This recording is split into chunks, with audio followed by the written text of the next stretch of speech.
আসসালামু আলাইকুম। যারা আমার এই চ্যানেলটি সাবস্ক্রাইব করেননি তারা অবশ্যই চ্যানেলটি সাবস্ক্রাইব করবেন, কারণ এই চ্যানেলটি সাবস্ক্রাইব করলে পরবর্তী ভিডিওটি অবশ্যই পেয়ে যাবেন। আমি যে বিষয়টি নিয়ে আজকে কথা বলবো সেটি হলো আমরা যারা আপনি আপনারা যারা পোশাক তৈরি কারখানায় কাজ করি তারা আসলে সারাদিন আপনারা জানেন কি পরিমাণে কষ্ট করতে হয়, কি পরিমাণে টার্গেট ফিল আপ করতে হয়, কি পরিমাণে কাজ করতে হয়। সেই ধারাবাহিকতায় আসলে ফুটবল, ক্রিকেট এই ধরনের কোনো বিনোদনে তাদের অংশগ্রহণ করাটা অনেকটা কষ্টসাধ্য বিষয়। আমার কাছে মনে হয় এটা আসলে অনেকটা হয়েই ওঠে না। তারপরেও যদি তার আশেপাশে মাঠ বা তাদের খেলার সুযোগ তৈরি করা থেকে শুরু করে সব কিছু বিবেচনা করলে আসলে আমার কাছে মনে হয় যে এদের এই বিনোদনটা পাওয়া খুবই কষ্টকর। তাই এই চমৎকার একটি চেষ্টা যে সবাই মিলে ফ্যাশন ফোরাম লিমিটেড সকল পোশাক শ্রমিকদের নিয়ে আয়োজিত এই ফুটবল টুর্নামেন্ট আয়োজন চলছে। এই ফুটবল টুর্নামেন্টের চেষ্টা করা হয়েছে প্রত্যেকটা ওয়ার্কার, প্রত্যেকটা শ্রমিকরা যাতে এখানে খেলা অংশগ্রহণ করতে পারে এবং খেলা খেলে দেখুন খেলার মাঝখানে তারা সকল শ্রমিকরাই খেলাধুলা করছে এবং এই খেলাধুলার অংশ হিসেবে তারা কিছুটা হলেও মনের খোরাক সেই বিনোদন উপহার পাবে। সেই বিনোদন যখন পোশাক শ্রমিকরা পাবে অবশ্যই পরের দিন গিয়ে তার কাজে অবশ্যই মন ভালো থাকবে। আর যখন একজন শ্রমিকের মন ভালো থাকবে তখন অবশ্যই শ্রমিকটি তার মন প্রাণ উজাড় করে কাজে মনোযোগ পোষণ করবে।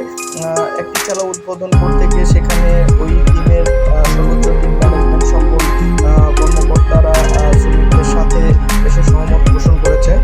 এভাবে যদি প্রত্যেকটা তৈরি পোশাক কারখানায় যদি খেলাধুলার আয়োজন ম্যানেজমেন্ট থেকে একটু করা যেত তাহলে আমার কাছে মনে হয় পোশাক শ্রমিকরা অবশ্যই তারা বিনোদন পেত, আনন্দ পেত এবং আনন্দের সাথে তার কর্মস্থানটাকে ধরে রাখতে পারতো। সেই বিনোদন এবং সেই আনন্দটা যদি চমৎকারভাবে ধরে রাখতে পারে তাহলে অবশ্যই তার মন ভালো থাকবে এবং কারখানার যে কর্তৃপক্ষ তারা তাদের কাছ থেকে 100% কাজটা আদায় করে নিতে পারবে। যদি কারো শ্রমিকের মন ভালো না থাকে, মনের মধ্যে আনন্দ না থাকে তাহলে অবশ্যই তার কাজ করতে প্রবলেম হবে। আমার কাছে মনে হয় মন থেকে কাজ করতে পারবে না বা মনোযোগ দিয়ে কাজ করতে পারবে না।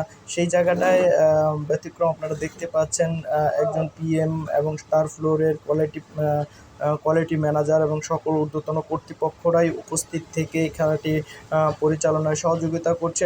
দেখুন আমার পাশে যে লোকটি রয়েছে ষষ্ঠ তলার যে প্রোডাকশন ম্যানেজার মিজানুর রহমান এবং পাশে রয়েছে আরও বিভিন্ন কর্মচারীবৃন্দ এবং সকলেই উৎসাহের উদ্দীপনার মধ্যেই এই খেলাটি পরিচালনা হয়। এভাবে প্রত্যেকটা কোম্পানিতে যদি এভাবে খেলা পরিচালনা হতো এবং সেরাটা মূল্যায়ন করা হতো বা তাদের একটু কাজের মাঝখানে যদি একটু বিনোদনের ব্যবস্থা করা যেত তাহলে আমার কাছে মনে হয় তাদের মন প্রাণ অনেক উদার করে তারা কর্মক্ষেত্রে তাদের কাজের পরিবেশ ফিরিয়ে দেওয়া যাবে বলে আমার কাছে মনে হয়। তো এই খেলাটা কেন্দ্র করে দেখা গেছে সকলেই একটা উৎসাহ উদ্দীপনা নিয়ে কাজ করে এবং অনেকেই আছে যে পোশাক তৈরি কারখানায় কাজ করছে কিন্তু সেই লোকটা অনেক ভালো ফুটবল খেলেন, অনেক ভালো ক্রিকেট খেলেন, সেই প্রতিভাটাও আসলে বিকশিত হওয়ার সুযোগ থাকে যদি এই রকম কোনো আয়োজন করা যায়। সেই প্রতিভা যদি বিকশিত হয় কোনো একটা সময় সেই সম্পদটা এমনও হতে পারে যে বাংলাদেশের কোনো একটা কাজে আসবে।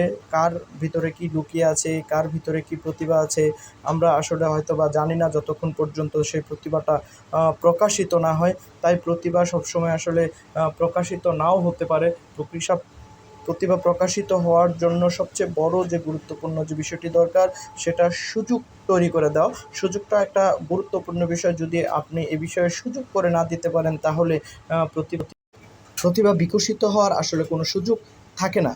তাই আমি সকলকে আহ্বান জানাবো, চলুন আমরা যারা পোশাক শিল্প কারখানায় কাজ করি, যারা পোশাক শ্রমিক যোদ্ধারা রয়েছেন আমরা সকলের প্রতিভাকে জাগিয়ে তুলি এবং সেই প্রতিভাকে দেশের প্রয়োজনে কাজে লাগানোর চেষ্টা করি। আমরা যে জায়গা থেকে আজকে এই খেলাটি আয়োজন করছে দেখতে পাচ্ছেন, এই খেলাটি আসলে গাজীরচট আকবর মণ্ডল উচ্চ বিদ্যালয় মাঠ প্রাঙ্গণে একটি টুর্নামেন্ট হয়েছে। দেখুন এই পর্যায়ে এখানে যারা আছে প্রত্যেকেই একটা টিমগত এইভাবে আসলে সবাই এক ধরনের একটা পোশাক নিয়ে কাজ করা, এই বিষয়টা আসলে একটু ভিন্ন রকম, এর মজাই আলাদা। সেই বিনোদনটুক নিয়ে আমরা কর্মক্ষেত্রকে আরও সুন্দর, আরও চমৎকারভাবে সাজিয়ে নিতে চাই। আজকের জন্য এখানেই, ভালো থাকবেন সবাই। আসসালামু আলাইকুম।